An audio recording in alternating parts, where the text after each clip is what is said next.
one wonom na be hia bom se de bia niam abedida na kwemu wo kire mu se wo hwe Ghana Chamber of Commerce and Industry wo hwe niam ahodo a wom de agu akwemu COVID-19 ba ye tetete niam ahodo so de ama won sika bosia kakra de mom di edi dwumadie banks ahodo problem ba ho ne ade no a na che so ma ye dwuma yie papa to bia nkana kuma mfanto de yem ensam wo panikase ba umia wode to ye nim yentie.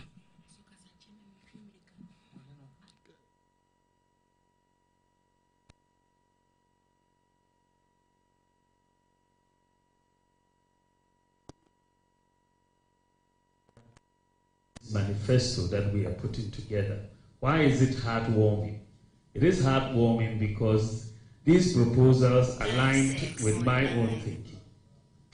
They align with my own thinking. And so I found it difficult to disagree with any that would vehemently oppose, but I'm yet to find one that I'm vehemently opposed to. It means we are coming on the same page on this issue. We need to be transformational, and so we need to be taking decisions that will transform the country. And I don't believe going forward we are going to be doing the same things. I want us to do new things. I want us to do things we have not done before.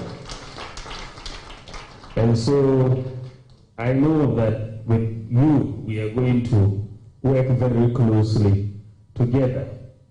I made the point on February 7th that where I want to go with this country, I said that in our first couple of terms in office, we have focused as a government a lot more on social interventions.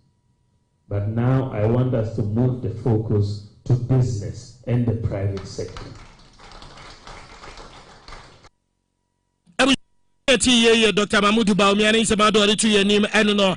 Ebia was a Ghana Mampani now to Danko Akufo-Addo Yenshanimu. So much was to be the Tosso Dionum. Mampani now to Danko Akufo-Addo. Beba Baba Lanchi, Jumediation Co. Nina ASA. One student, one tablet. Sasida High School, Jumediano. Obeshe, so the Baba of France at the Bianca Dana Dinim, Betty Biafan into Papa Efra. Na Ebra, what in Samaudo, Ertuo Menimno, say and Wakano. This is where we want to go. We have set up STEM schools for the first time in our history, and the curriculum is going to change.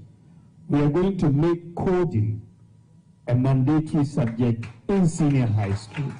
But we are not just talking about it, we are doing it.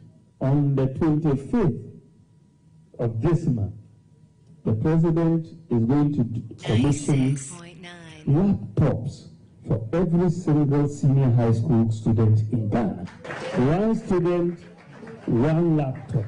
Without a laptop, how do you learn coding? How do you learn?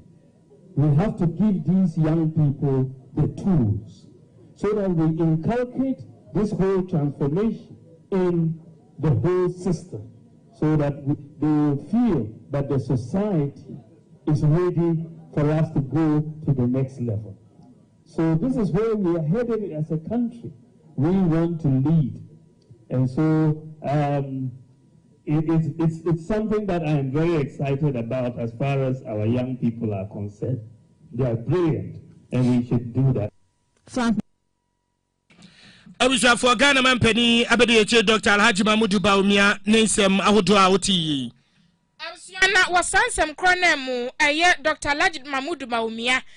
Ninsam wakoka no ebiemo omudo mabene dia hodododo na to nanimu a na adwumayefo na omukohia no womchamcha se asatoa no ayetia no maganemu yetwama nipa kokorowa bi wo maganemu ana dia resade a na omusade BP womso na omde BP womso ente kamekwa se obia de ato na adwene se wo yankronkre adwumako wo maganemu amfaso efe nfaso wunya bi mfa ntu botomu da eti omuka ya mo no soso yanom na no chamcha so no krasa de no watrase adwene ho ahunu se etwase wo ba wo yensakrai wo monto mma abotoya mu mra no monhwa ni mu asa abato no mbehwie gum de ama no no ba nsakrai ese na fata no be ye de ama wo mu. That harassment is coming from the sort of targets they are setting their offices. they are setting them unrealistic targets. So you say, and this is because the tax base is so narrow. So you say to them, this is your target for this month. They are trying to figure out, where do I go? Then for them, it's very easy. You go back to where you got it the last time, isn't it? You go to the taxpayers, the people who are already paying taxes. And then you have to come up with a new reason why they should pay more. So you come up with all sorts of stuff. I mean, they themselves sometimes, frankly, don't understand the tax code. There are a lot of good, hard-working people there. They are my friends. But I'm saying that the targets that they are set, these hard-working officers, sometimes are very unrealistic. And that leads to harassment of business.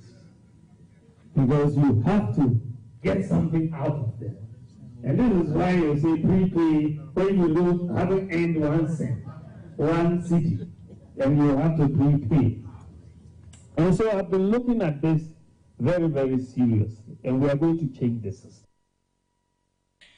Awsia entiania no na wamana so ha ebia mo no chem chesa fimpunu ne aduonu num adi animu no se Ghana fo timi kohwe abato ne gumu de ma no na abato no timi de mu nkunimu a obehwese wode bibia fra na flat tax rate ebeba na chese obia se ankwankwa adwuma no se te munyina abatimi atua pe enempo wo ba emfie ba mienu adi animu no obehwese ankwankwa nwuma kwa hodododo na ebeba foforo no se bio yemfa to nkobu wo mu kon na adwuma ne betimi ama ne brema timi afefe wose wenum ya nyina ya nhyehyɛ pa wode gu apono so sɛ de be ya wo ba enwumaku ahodododo na ɛyɛ ankrakra dwuma anya abanya dwuma no ɛno so betimi afa ne ntoma pɛfra. In 2025, we are going to grant a tax amnesty to all businesses and individuals and start afresh.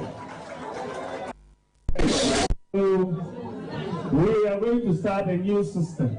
It's a flat tax system.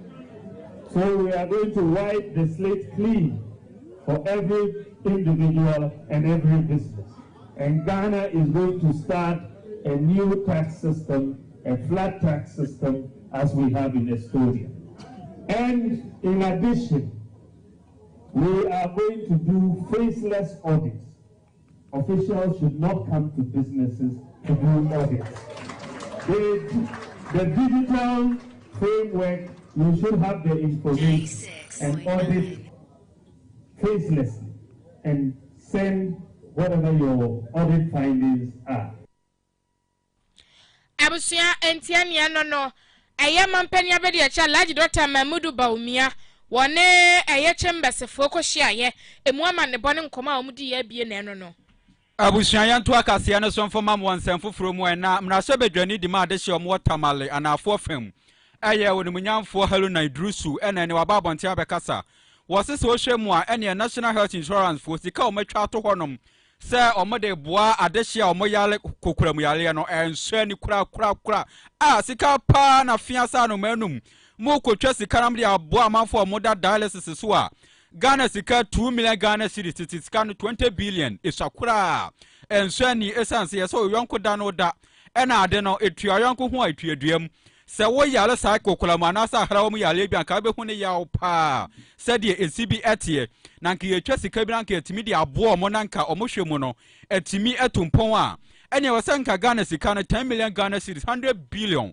nanka ene da ho na ehome tototo eno nanka betimi abo na da no etimi age omanfo nkwa na se wo hwemu a ene National Health Insurance for crampo no sika ede mu omo se corporate social responsibilities no 30 million Ghana cedis 300 billion anka se sika muntimi enyimu emu 10 million Ghana cedis na muntimi enfa mo ayarefo no na mo de mu beyi a 2 million Ghana cedis pepa de enso ani to mo nhwe no mo fa bi nka ho.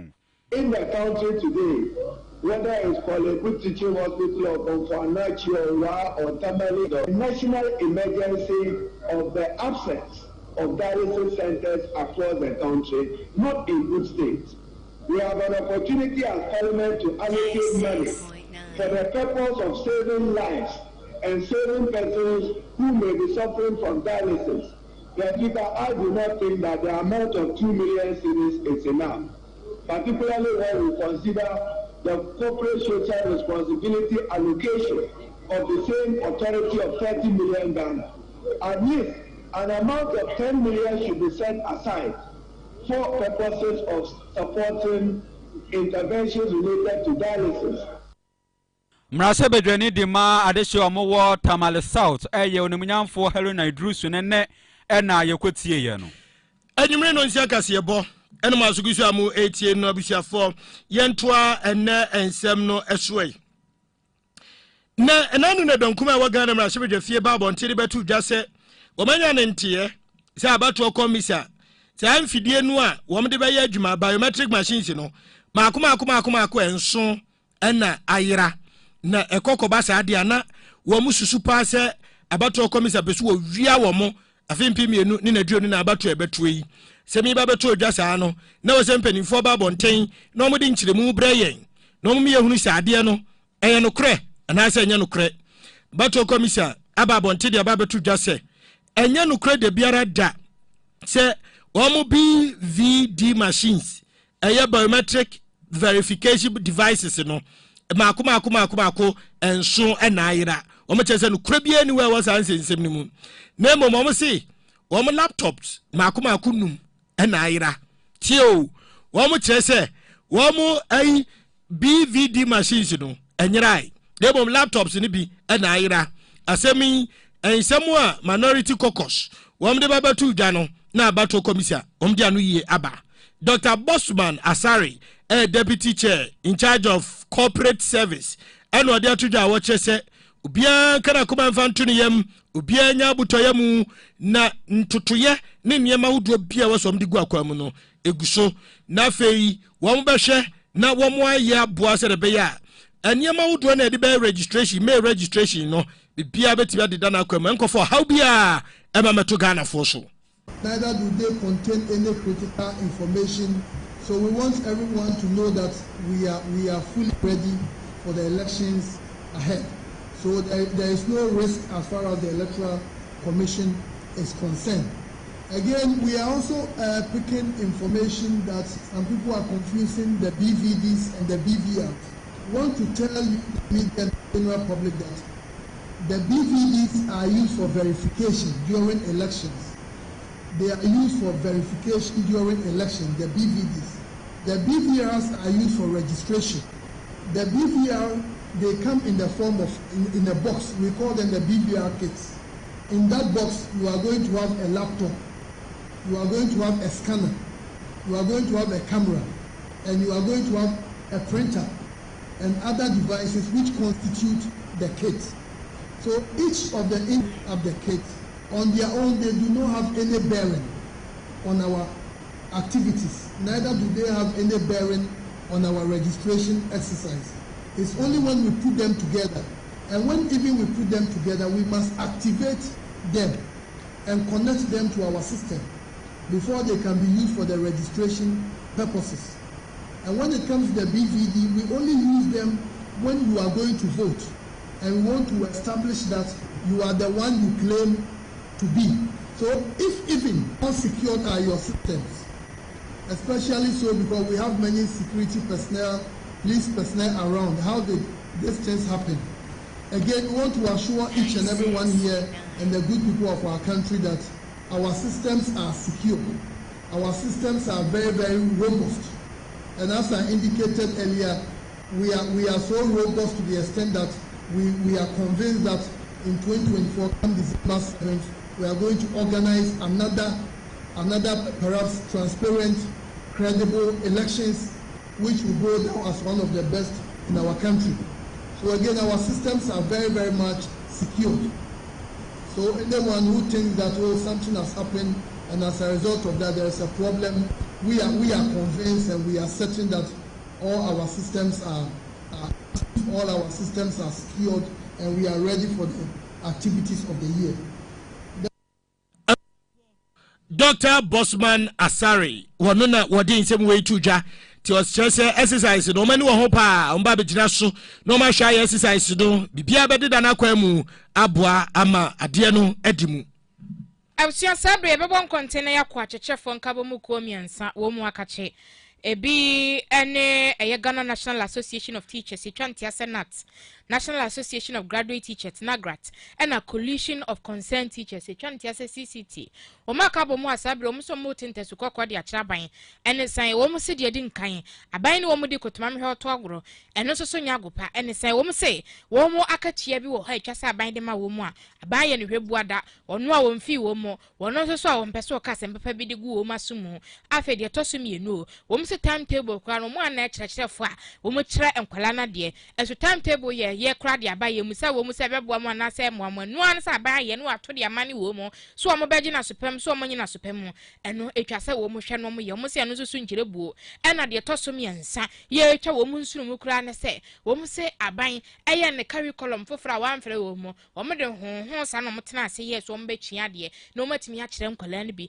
ebe wi ase aban sa bebo ma no ho ba so the laptops ahodo bebre wo mu se de be ye adwuma no betimi akoto ten eso eno so wo mu atena ase a se telia twakotu dan ho no a ena wo mu ye to wo mu se sa ne ma nyina ye mfre nu asɛm a aban edi kyerɛ wo mu ntie ne wo makasa e de afa eye national president ya woda eye natia no Isaac Owusu si wo magyina metente so kokɔmfa nkyerɛ ban no ye hyɛ de wo mu se fiti na kopa de sɛ obehu kyerɛ ni ya wodom sa akuo miensan e wo sukuu dan mu se wo kyerɛ de pa de lai wo mu mma. The rampant changes of the school calendar without recourse to negotiation with the teacher unions is affecting the smooth operation of the service. Also, the blockade of teacher salaries by the Office of the Special Prosecutor without recourse to the laid down procedures is a major worry. Ladies and gentlemen are called to action.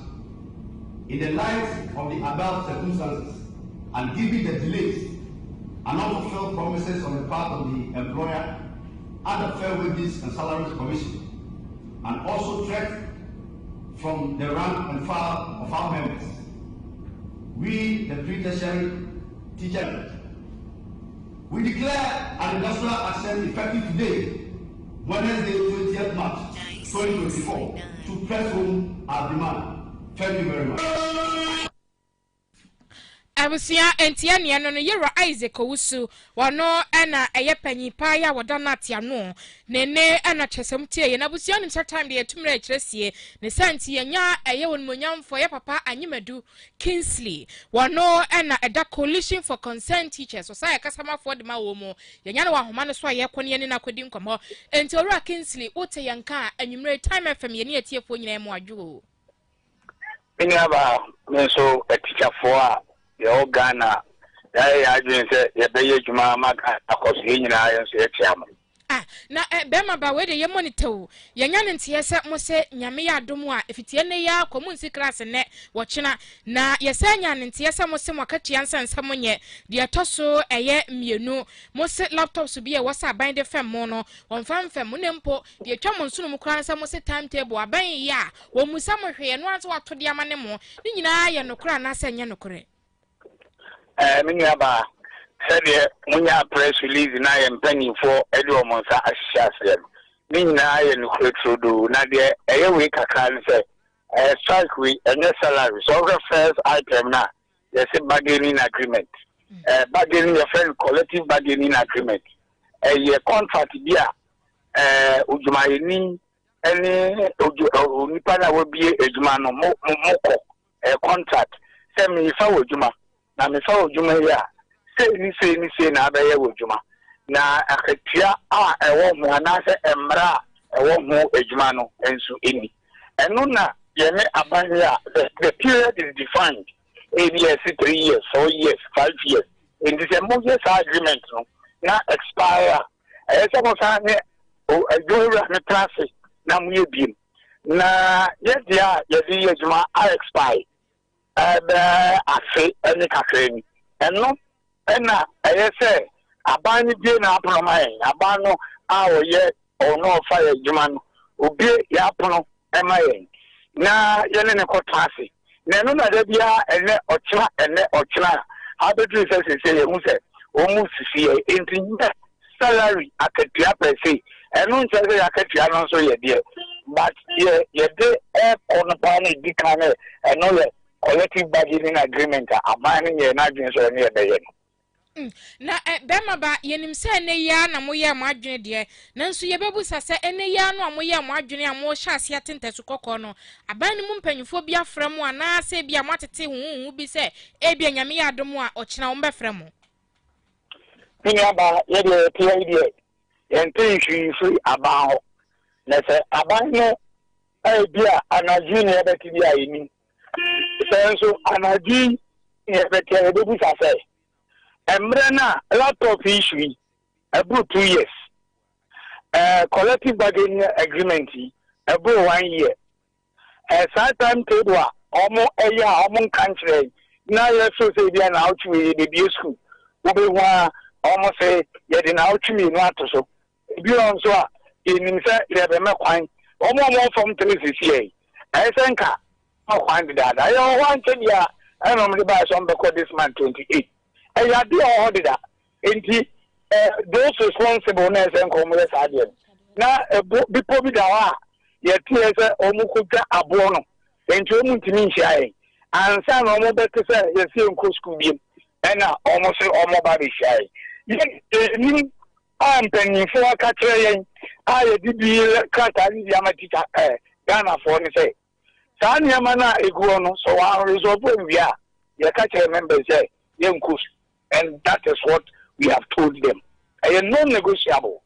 Yo, na bema ba we de nka enkama yi ne ho so we mesra me busa won se modin ka ka mo laptops de ye mo de na akade ne afade no a wasa ban de bre mo mayi so a mo kire wo made yi no eno so ya na ne maye te sei Mini aba once ye school ye plan de nkwa anu susu ade no de eno no ye de beto na ya kanyen atretre for no so ho de I am Mr. Brano last year ye ma ba ti ase de wa surprise me ba no enye sesia no improvement abem kakra nye sa ne pe no de and the sesia mi na ba me no okay de eno de is not an issue say ye de be we ba ye de no so ti say school for hu hia teacher for so hu hia nti eno na ye kana asem sesia mi nua ba yo bema ba ye beda se nwumre waje bre ne edi nkomo mini aba enso beda wa se mre se mi ba mutimi fre ne ma ba ni ana Ghana ati ni mo fo no fo se bia teacher for de bia ni salary ba we de ni salary laptop ni se ye pia kadida ye pia kadida 2 years and I in sankai and collective bargaining agreement so ya bia e sa ban no e mai enti no ye beka cha fo se omo Emma, Omunya Potre, Emma, na say Ghana, Ejumai 4 8 year bibia, teacher for 8 year baby. Yo, ora anyi medu yada sese anyume waje bre ne edi nkomo. Na so me da mo sepa. Yo abusuafo ntipanyina motene ne ye frane Kingsley Anyemedu wono eye panyini pa ya woda coalition of concerned teachers CCT ano na kyerese eye wo ye kyerɛkyerɛnkyerɛ o ma hya ase tentesu kokɔ ede kyerɛ ban no emu amanebo ene matie be ye nyina ha na kasebo ne ntwe ho frede ye ba ye beto aso abe kasebo ne mu nkyerɛmu di amamo. Hey, Awaje, Akwaba, malaria ni chwaso. Hey, enya grow unia fever, meti paiement. Na me fe mentumi di. Hey, just me ampa me fufu kura na ya asem. Hey, upa ni fufu. Nemu me gidi se omo ye test ansa na omo malaria dro no ho. Oh, ane, me ye enase nkoma malatu.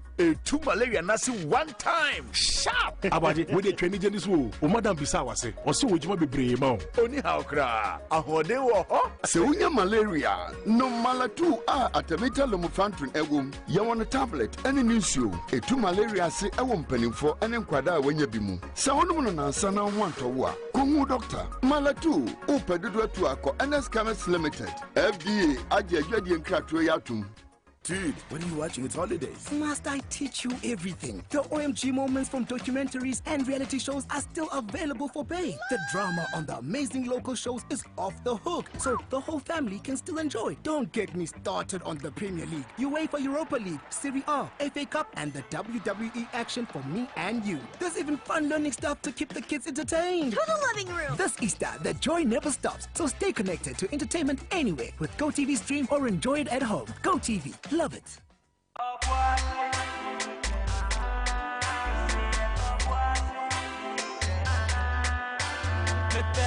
papa me better sauce. Miss Obuasi and we ne be a jamaica. Many boys is shame me per moments very dull. Nana me better say ne be a bedroom more. Because we're different, you ain't do plan idea. Yes, papa na no more baby, me Obuasi, because Obuasi, because Obuasi, because Obuasi, because Obuasi, because Obuasi. What's it be this? In Dubina Womangasa, no manyanse on Tom Manipa when you fear doing watching, and Sasa Pin for no FDA, Achi Dredian Gratui Atu. Jesus in my life. Woyankopon wo de Israel for tribe kokoro no de owo ne asamado antuwe ndiri su konim Woyankopon tumi ene ne ngosra abe kase ewo so asori a ede Elim Gospel Ministries ede na otwe ba kutuma de si ho a wotro di prophetic and deliverance encounter de djuma de si na so aye senior prophet Martin Asante wato ne safra Bishop Akwabo Junior de Azusa Fire orofo djuma de wutrafia wa ho esanse Ewrade besane afisoro abehwe ne ma efiri busuma wo mu ya ne de toso adonunum akopem ne Akoso, Mechera 25th March, Akopim 31st March. Jumadi Akoso, our Elim Gospel Ministries, Obuasi Lenkespo Stadium, opposite gate 11. 6:30 Papa near Viti Jumadiase. And in the former brain, one Ebatonium, Elim Praise Ministries, Abba Minister of Jumadiase. Yanshan is sending question that Yana Yafu, a bra, ya bar for the Concron, Yadia Christo and Munyam. Jumadi, South Refia, why war, me baby, and to Subrabi. South Penchamubia, friend number is here 0242 016420. Elim Gospel Ministries. Jesus Christ is the Lord.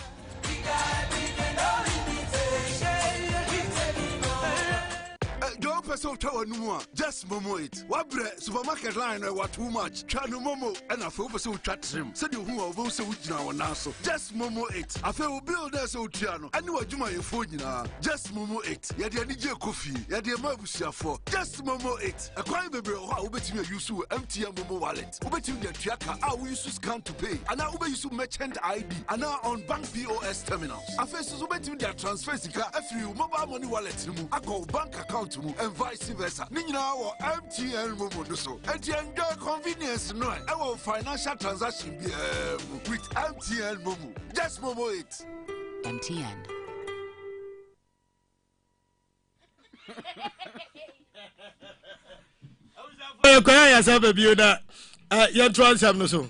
Abusia yan to answer no so mfoma mo mra sebedwefie na dom bebrebe wo mra sebedwefie ba no dani eye onimunyamfo Alexander Fenwama Kene na wakasa wore kokobode mu oden e de akode ama abankrachi ahodo mo mensira ahodo nyina mu wasemu ntum hofu ye pa esanse enye ye kwa workshop ye kwa conference adoso wo man mu adoso ene DC baako obetimi akwa workshop akwa ada we kindergarten teacher emwa sema ntum hofu na manya asa ne mane nyina obehwa moto akonya obajuma etimi e de afiri mu esanse abankrachi de wona osi abana na mu ewo mensini ahodo wasa wona okonkuro nketua mu kɔ asemre ma afo na so na utimi no omukodi nkomo ma utimi ehu omo ha obusebuso omo se mokurade ne hia mo eporo mo behia bi wa ha na abane nso etimi ayade amomo na manya we nyina na mosori aye kwa workshop na ye kwa conference ahodo de a emwa ema abane adwuma wo ye no ye den pa ede mo omo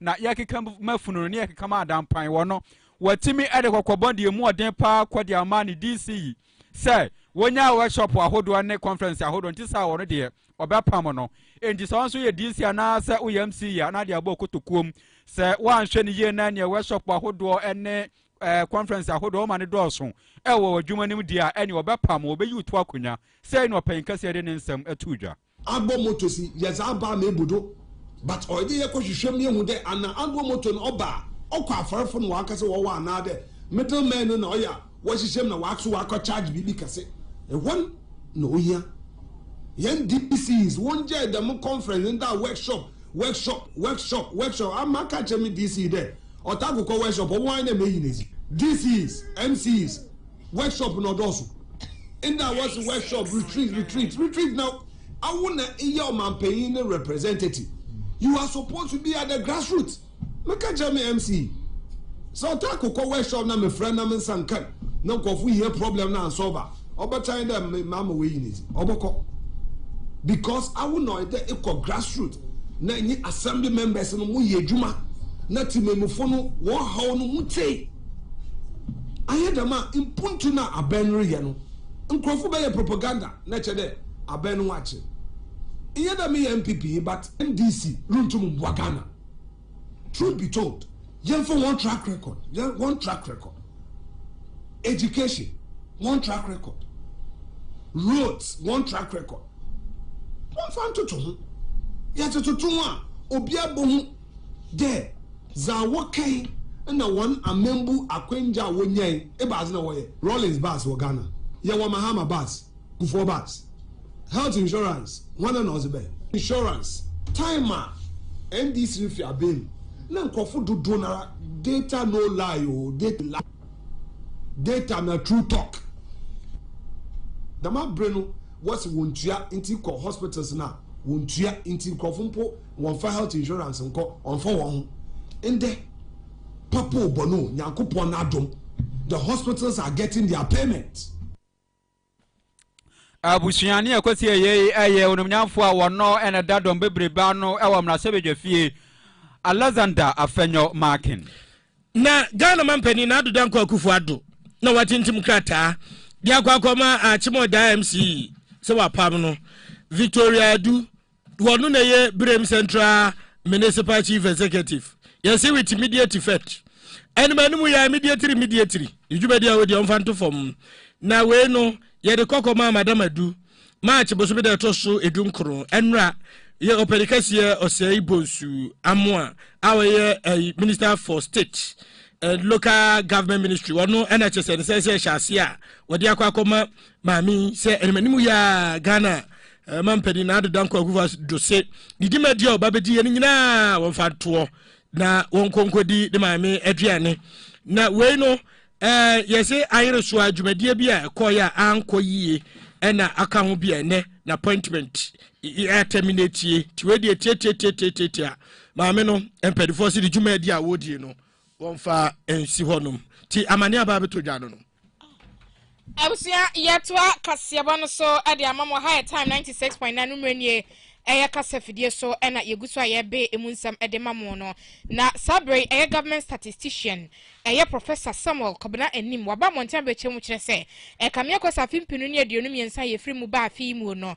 eya ye GDP anase yenyina yenyi no eya ohamu chichemu mienu na chiri pound 2.9% ena afimpinu ne aduonu mienu mu no na ye 3.8% ena chese wohwemu a obi nkobi be kase so atede nanso nyina yenyina akaka ho no no na yesa okeka bomu a na ye ne nambe 4 point something ene ye kire no no na no chem chese eye service sector na chese wo sha asrafo ene fire service fo ne ho krono ba no a eno sa no mususu nyini ohamu chichemu baako na chiripo mienu na no che Dr. Theo Echampon okobusa won X platform so say no eya sanu na ye macro stabilization no na ekosoro na se ba fom na se opisi obuza se empanfo abakenkan ni se no na enyina na se ekofam ana se den na no na chese eye Professor Samuel Kobena nim ton Obuasi esan echiremu akosi se gross domestic product no eno susu nyine ohamu chichemu miensa na chiripo eye nwotwe na chese eniema se yesi tumu ana se ba fom no eno nyine firi ohamu chichemu eye miensa na chiripo eye enwotwe eye December bosumi ni mo akopem afia ye womem na no chem chese okokua ye mu a eno nso so ye nyine ohamu chichemu eye nan na chiripo hwe na chese 4.0% e wa fimpinu ni aduonu miensa mo ena eye afimpinu ni aduonu mienu mu ye nyine ohamu chichemu eye nan na chiripo num wose afi na chese yakoya ni mu firi se onsa afi no nko na wie ye de nanso yetimi aduru ohamu chichemu nan de na chese adwuma no enwa na yeguso a ye yo no. Given the contractions in the first 3 quarters of 2023, on an annual basis, the industry sector contracted by 1.2% in 2023. The service sector started off with a 6.0 growth rate in both in the first 2 quarters of 2023, slowed down to 5.0 and 5.1 in the third and fourth quarters of 2023, culminating in a 5.5 annual growth sector in 2023. The overall growth rate for the economy which started with 3.1% in the first quarter of 2023, slowing down to 2.5 and 2.2% in the second and third quarters of 2023, inching up to 3.8% in the fourth quarter of 2023, and with these 4 quarters overall growth rate, the economy grew by 2.9% in the year 2023. An oil perspective, the economy grew by 3.8%, and from a non-oil perspective, the last quarter of 2023, the economy grew by 3.5%. In terms of a non-oil GDP growth rate, this signifies a 0.8% slowdown in the growth rate of the economy, as the economy grew by 4.2% in the last quarter of 2022, relative to the 3.4% that was recorded for the last quarter of 2023. From a trend perspective, that is since the last quarter of 2021 to the last quarter of 2023, we see that this is the first time in the last 9 months and in the quarter of 2020 that we've seen an oil GDP higher than a non-oil GDP. The last time Ghana saw an oil GDP higher than a non-oil GDP was in the second quarter of 2020. So in the last 14 months, this is the first time that we've seen another incidence where oil GDP has grown faster than non-oil GDP in the last quarter of 2023. Specifically with oil GDP growing at 3.8% and non-oil GDP growing at 3.4%. Abusia entiania no the government statistician Obeka efa yenyini efesi kasam ho kuaye ho ene o maga na mpuntu ho emu amanebo ene motie bie. Abusia for the same is Japan we are 4 by 4 and 4 by 100. 4 by 100. We are 4 by 100. 4 by 4 there. Car. 4 by 100. Dear for the Zamatini no crofo to so second. We nya silver. And a diamond. A diamond. You check diamond. We am diamond. Dabi. Because you check Casio. Casio me tana. Aye tara. Abuja for the Japan yes Yakov. And then you may. Your family na ke yebo abrewa na pesemaka beni. Abna ajekumwa Nadia ena. Kwaku ade mununkum. Na mamemfa birthday wish we happy birthday enko emfa Emma Kelvin Opoku ene wa